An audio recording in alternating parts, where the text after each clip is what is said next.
बजाबनी बर्तमान जंत्र बाजा बजाबुछु क्षमा करबे आज्ञा ए भूल करंतो नाही केबे भी करंतो नाही आपनकर ठिबे संसार जोउठी होउछ आसो संध्या बेले बसिबा उपासना क्षेत्र में बसिबा ईश्वर को प्रार्थना करिबा हे प्रभु आपण बिना मागिबारे सब किछि देइ छै मु आपण केवल गोटे जिनिस मागिबे से होउछ बुद्धि ईश्वर को कौन मागिबे लोके जानि नाहंती बिली वर्तमान ईश्वर को कौन कौन मागुछथि कहि होबे वर्तमान जदी स्वयं जगन्नाथ शंख चक्र गदा पद्म धरि तांकर जहा धरि स्वयं निजे ये नीलकंठर ओलेई आपण मान को कहबे आपण मानकर कौन कौन आवश्यकता गोटे कागज रे लिखि दियंतु भाबुची बोले प्रोग्राम खडे आया मागिबा जानि नाहंती मु आज ठीक सही कथा आपन कहूची आपण माने समस्त प्रभु को पाखरे उपासना कला बळे किछि मागुचंदी ना नाही आया सत्य कहबे अच्छा गोटे कथा हम सत्य कहबे मंदिर रे बसि आपण जगन्नाथ को चाहंती ना जगन्नाथ को ठारू चाहंती हां सत्य कहबे छोट छोट जगन्नाथ मंदिर रे बसि जगन्नाथ को ठारू चाहंती ना जगन्नाथ को चाहंती जगन्नाथ केबे दिन नडिया कदल दे कहै प्रभु मोर किछ दरकार आपन ना केबे करे केबे तुमको दे जियो जे परीक्षा पास करा कैसे रे जिंदा है कथा बुझ केबे दिन कहै प्रभु मोर किछ दरकार नै आपन दरकार अरे मां माने थरे बदली जांतु मां मिलिले मिठै मिलिबो किंतु मिठै मिलिले मां मिलिबो मां माने एते बुद्धिमती पिला कांदिले घर काम करिबा पई पिला को मिठै देई ताको काम रे लगेई दियंती निज घर काम कर ठीक ना नहीं जदि द्वितीय कांदिला ये बुद्धिमती मां माने खेलना किछि देई दियंती पिला जे खेलना नहीं खेलिला ताला घर काम करिवे ना नहीं जदि ताको छाडी के तृतीय कांदिला कोन करिवे ता पाखो को जिबे स्नेह श्रद्धा करिवे उद्देश्य पर से जे खेलिला ताला घर काम करिवे ता सत्य जदि पिला कांदिला बचाव सेवा तरकारी नष्ट हो तो भात नष्ट हो अपना पिला को बळो तो नेबे ना नहीं मां कोलो को छोटी जीवा पे तीनटा जिनिस छाडला खाद्य छाडिला खेलना छाडिला स्नेह छाडिला तबे मां कोलो भगवान बाबा को मां को कोलो को जीवा पई तमे वो माता च पिता तो कहउछ हमें हम कुछ छाडिबो हिंसा द्वेष परसिकातरता अन्याय अत्याचार परदर्पण कामना वासना सब किछि भर्ती रही छै प्रभु को मागु मिलिबो आया वस्त्र तो महिला लगले केबे नुआ उजाला देले लागे घर रो महिला सफा न होले नुआ रंग लागे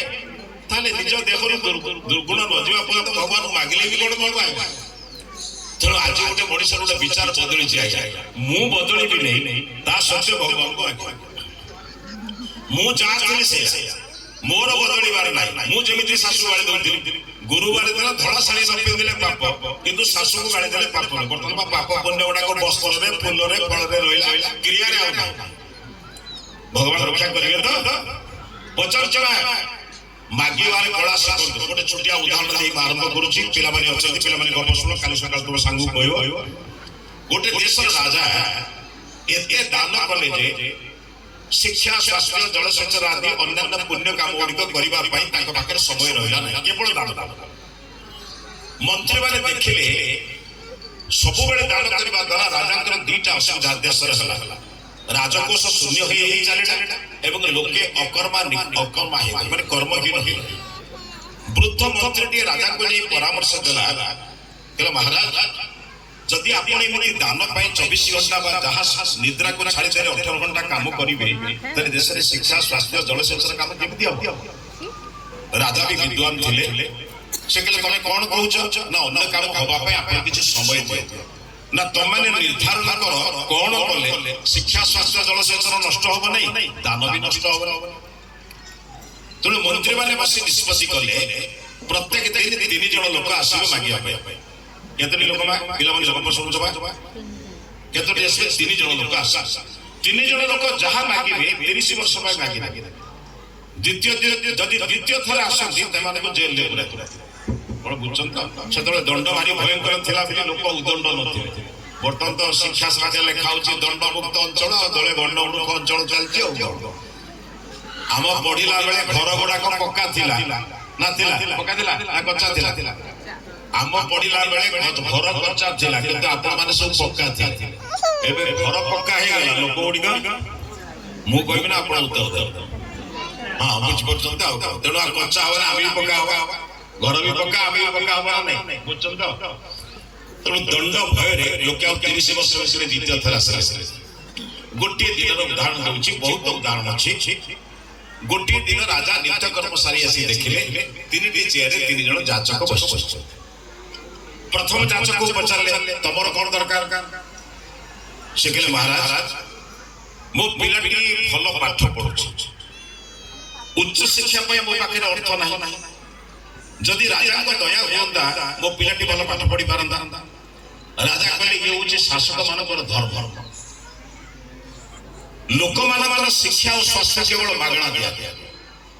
तेणु तुम पिला भल पाठ पढ़ुची तुम पिला उच्च शिक्षा देवाई राजकोष जिते अर्थ दि तुमको दि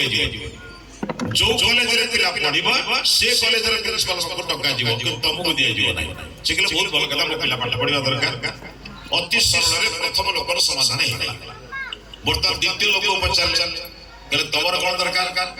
से कहले या मोर के न्याय दरकार कहले देखो न्यायटा कोन उठे वस्तु मु तुमको दे देबी अरे न्याय कोन अरे न्याय करबा पई पुलिस सही कि अन्य अधिकारी माने अछन मु कोन न्याय करी न्याय करते आप पाखर न्याय दरकार ना कौन न्याय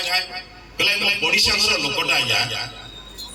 बड़ अद्भुत लोक तो लोक बड़े अद्भुत लोक कौन तार अद्भुत लोक होउछ कहले सकाळु घंटे से कीर्तन कर कहले तो भलो कथा रे भगवान का नाम जे कीर्तन करूची तल तो तो बिना कारण रे बिना श्रम रे तो नामटा सुनी पड़तो लाभ ना नहीं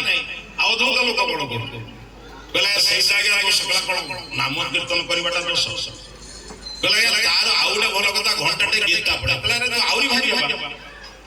गोटे एभली लोकर पाखरे तू घर करिछु बिना परिश्रम रे तू नाम सुनी पारुछु गीता सुनी पारुछु ताले तो भले भाग्यवान लोक कहला सेइटा या तो मो पे असुविधा कहला कोई नाम सुनिबा गीता सुनिबा तो असुविधा ना कहला अपन भोक था जरा बुझी ना कहला बुझा कोन बुझु कहला या घंटाए नाम नि घंटाए गीता पढ़े किंतु प्रति वर्ष 12 बुझु बुझु मो आनी के हाथे गुजे गुजे मोर पौधे इधर नै गलानी कोइला तार छुआ मते माटी बोली कहू गोलारी नंबर राम का नाम जी हमें कीर्तन रे कोन कहते हरे कृष्ण हरे राम कहते ना आपण माने रामायण पढिछन तो रात्रि पाइतिले रामचंद्र राजा हिता सुनिचंद्र नाय मु खाली आपण मने पके दुछ रामायण कथा रामायण प्रवचन चल आपण ता पूर्व टिके सुनो आज समाज रो अवस्था के खराब है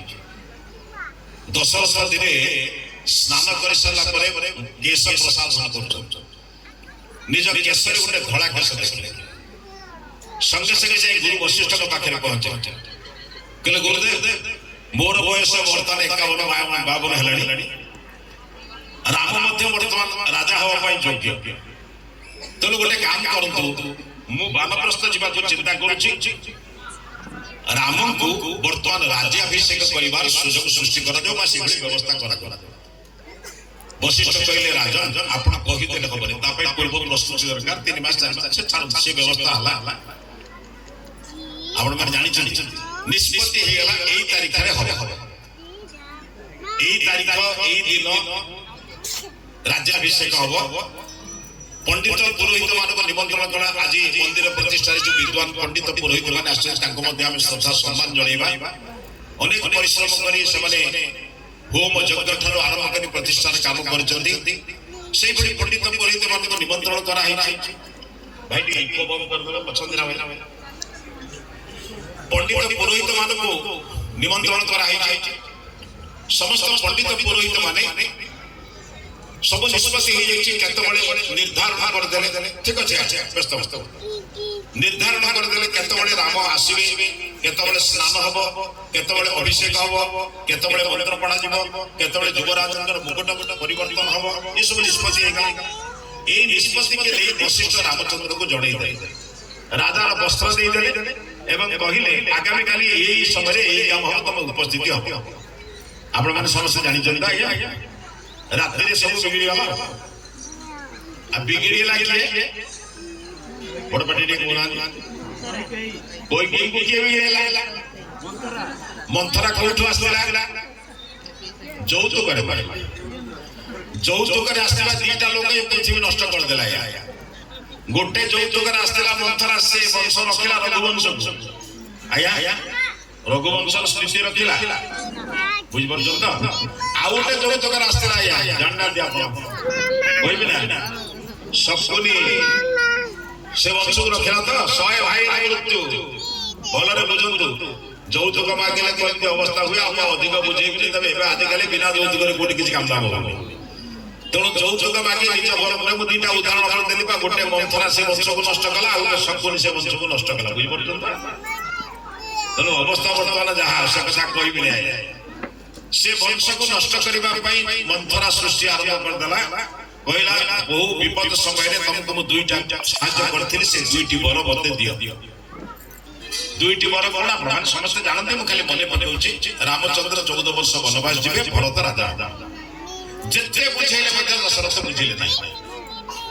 ନିଷ୍ପତ୍ତି ହେଲା ରାମଚନ୍ଦ୍ର ବନକୁ ଯିବେ। ଯେଉଁ ବଶିଷ୍ଠ ପୂର୍ବ ଦିନ ବସ୍ତ୍ର ଦେଇ ଆସିଥିଲେ ରାଜବସ୍ତ୍ର ଦେଇ ଆସିଥିଲେ ପିନ୍ଧିକି ରାଜବାଟିକି ଯିବ ସ୍ୱୟଂ ଦଶରଥ ଡାକି ଗୁରୁଙ୍କୁ କହିଲେ ଗୁରୁଦେବ ମୋର ପ୍ରିୟ ପୁତ୍ରକୁ ବଣକୁ ଯିବା କହିବା ମୋ ଦ୍ୱାରା ସମ୍ଭବ ନୁହେଁ। ବୃଦ୍ଧାବସ୍ଥାରେ ସନ୍ତାନ ପାଇଛି ଏବେ କହିବା କଷ୍ଟକର। ଗୁରୁଦେବ ପଚାରିଲେ ଗୁରୁ ପଚାରିଲେ କହିଲେ ରାଜା କଣ କହୁଛନ୍ତି ଆଦେଶ କଣ ନା ଆପଣ ଟିକେ ଦୟାକରି ଯାଇ କହନ୍ତୁ ରାମଚନ୍ଦ୍ରଙ୍କୁ ସେ ବନକୁ ଯିବା ପାଇଁ ପ୍ରସ୍ତୁତ ହଉ। ପଚାରୁଛି ଆପଣମାନଙ୍କୁ ଯଦି ରାମାୟଣ ପଢିଥିବେ ଆପଣମାନଙ୍କ ଘରେ ରାମ ଲକ୍ଷ୍ମଣଙ୍କର କଥା ସାଲିତ ଶୁଣିଥିବେ ଯଦି ଗୁରୁ ବଶିଷ୍ଠ ଯାଉଛନ୍ତି ରାମଚନ୍ଦ୍ରଙ୍କ କକ୍ଷ ଆଡକୁ। ରାମ ଦେଖୁଛନ୍ତି ମର୍ଯ୍ୟାଦା ପୁରୁଷୋତ୍ତମ ସେତେବେଳେ ତାଙ୍କ କ୍ରିୟା କରାହେଲା। ରାମ ଦେଖୁଛନ୍ତି ଗୁରୁ ଆସୁଛନ୍ତି ହାତ ଯୋଡି କହିଲେ ଗୁରୁଦେବ ରାମ ଦ୍ୱୀର୍ଣ୍ଣ ଭାଷତେ ରାମ ଥରେ ଗୁରୁଙ୍କର ଯୋଉ ଆଦେଶ ପାଇছে ସେଥିରେ ଦ୍ୱିତୀୟ ହୁଏ ନା ପରିବର୍ତ୍ତନ ହୁଏ ନା। ଆପଣ ଯେଉଁ ସମୟରେ କହିଛନ୍ତି ସେଇ ସମୟରେ ମୁଁ ପହଞ୍ଚ ସେ କେବେ ଜାଣିବେ ପରିବର୍ତ୍ତନ ହେଇଛି ବୁଝିପାରୁଛନ୍ତି ନା। ଗୁରୁ ହେଲେ ବି ତ ପିତା ସହିତ ସମାନ ନା।